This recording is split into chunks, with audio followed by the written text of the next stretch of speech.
Este un cățel care plânge. De ce plânge el? Probabil că și lui este dor de ceva. Da, astăzi vom vorbi despre dor. Acest sentiment care ne apropie de Dumnezeu,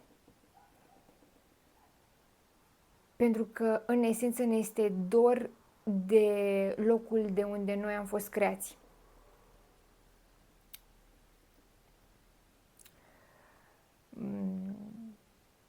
Am simțit și simt că există doruri și doruri. Există doruri care dor, poți simți ca pe o lipsă mai degrabă,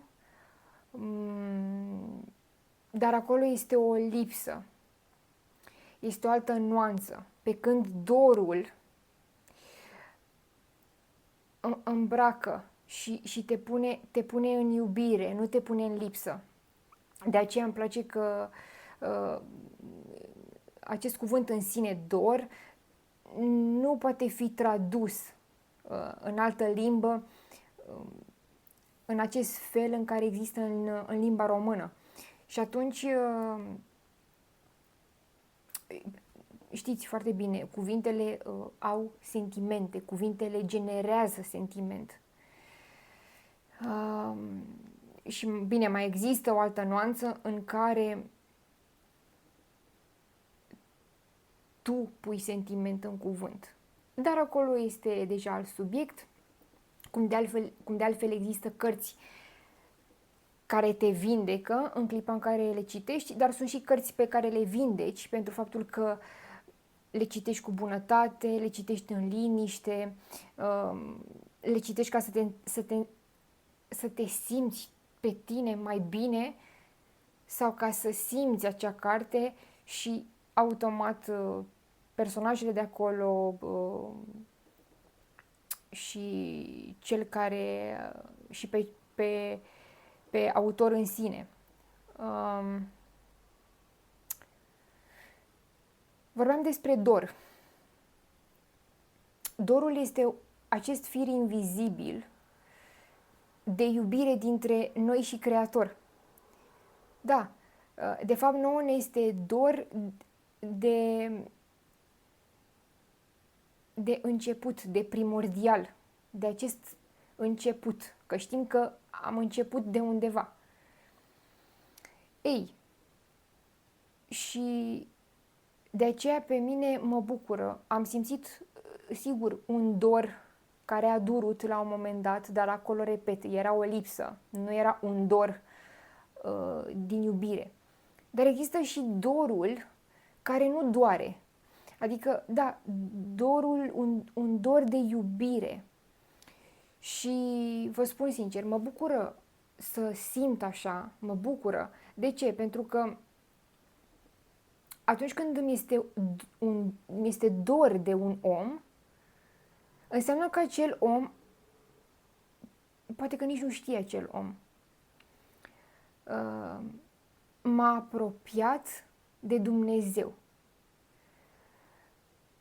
Da, sunt oameni de care ți este dor pentru că în ei cantitatea de Dumnezeu este mai mare. Dar aici nu mă refer la o anumită măsură, nu. Ci mă refer la plin, la acest plin care se simte într-un om, la acest plin de bine, de brațe pline, primitoare, atunci când te vede, când te îmbrățișează, există un plin acolo. De aceea am și spus, sunt oameni care, într-adevăr, și nu o spun metaforic, o spun exact cum se aude. Sunt oameni care îl au pe Dumnezeu într-un mod, într-o cantitate mult mai mare. Pur și simplu. Și atunci este întâlnirea ta cu Dumnezeu aflat într-un alt om. Este ceva ce nu poți să cuprinzi în cuvinte.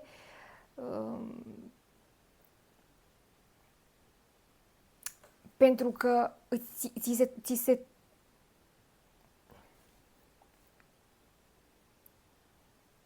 ți se topesc cuvintele. Da? Deci dorul, cred așa, dorul este un dar. Să-ți fie dor de cineva este un dar. Pentru că acest fir invizibil de dor crește ceva în tine. Nu-ți dai seama imediat, dar te face să mai aștepți când îți este dor de cineva. Pune în tine răbdarea, pune în tine,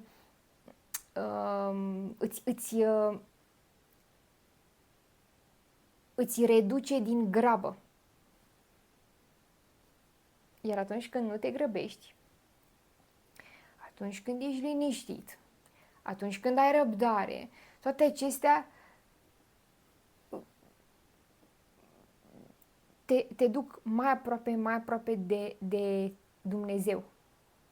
Adică de iubire.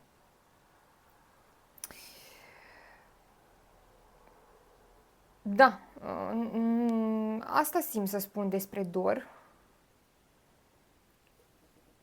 Cum știți, spun din ceea ce simt. Nu o să stau să fac o teorie a ideii de dor sau... Nu. Din ce am simțit, da, există... Am simțit dorul ca lipsă, ca durere. Iar apoi am simțit dorul ca iubire. Și sigur este... Cum să spun?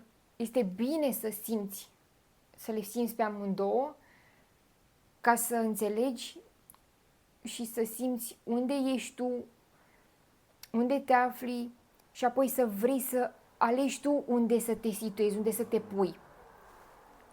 Adică dacă ți este dor de un om, pentru că nu este lângă tine fizic,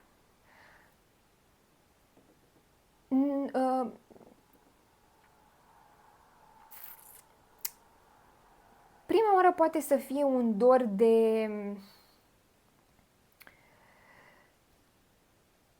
de tristețe, pentru că acel om nu este lângă tine.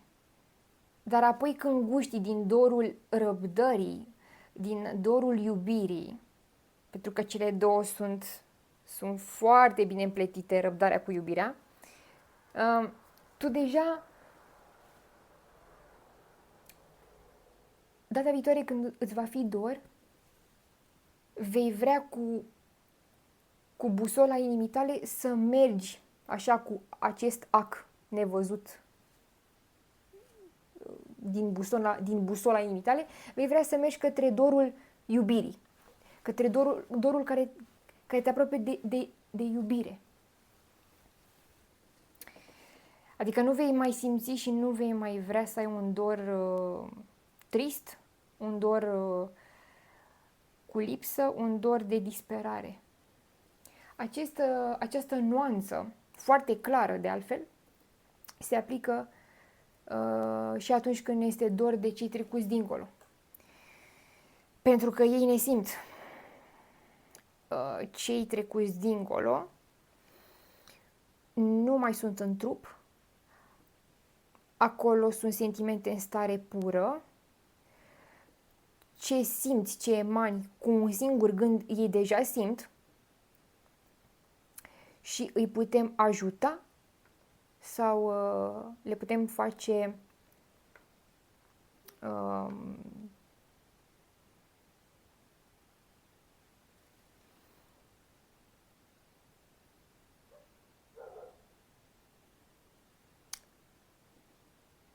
le putem transmite tristețe. Și atunci când ne este dor de cineva care a trecut dincolo, să mergem ușor către sentimentul de dor de dor ca fir între tine și cel trecut dincolo, ca fir invizibil al iubirii, al rugăciunii. Pentru că, așa cum am mai spus, ai nevoie de un paravan de protecție. Tu, ca să nu simți tot ce se întâmplă dincolo, tu ai nevoie de o rugăciune care să fie ca o plasă de siguranță. În acest fel mă refer și mă exprim. Acționează ca un scut. Iar apoi mergi cu iubire. Este ca atunci când tu locuiești într-o țară și un om pe care îl iubești locuiește într-o altă țară și apoi când vă întâlniți, tu nu o să stai să te mai gândești vai cât m-a durut sau vai cât mi-ai lipsit. Tu nu vei merge cu durere către acel om. Nu, va fi bucuria atât de mare această reîntâlnire în viu, da? în acest mediu fizic, încât tu o să-l strângi în brațe pe acel om și vă veți bucura. Atât. Așa se întâmplă și cu cei trecuți dincolo. În clipa în care noi ne intersectăm cu ei, în rugăciune, într-un gând curat, într-un gând liniștit, intersecția dintre noi și ei să fie în bucurie, în iubire. Pentru că nu știm pe ce căi nevăzute, mergând cu iubire către ei, îi ridicăm și pe ei în iubire, știți? Adică noi cei de aici, de pe pământ, îi ajutăm foarte mult pe cei trecuți dincolo, cum de altfel și ei ne ajută. Bineînțeles, diferă de la situație la situație, pentru că sunt atâtea locuri dincolo și noi încă mai suntem aici pe pământ, iar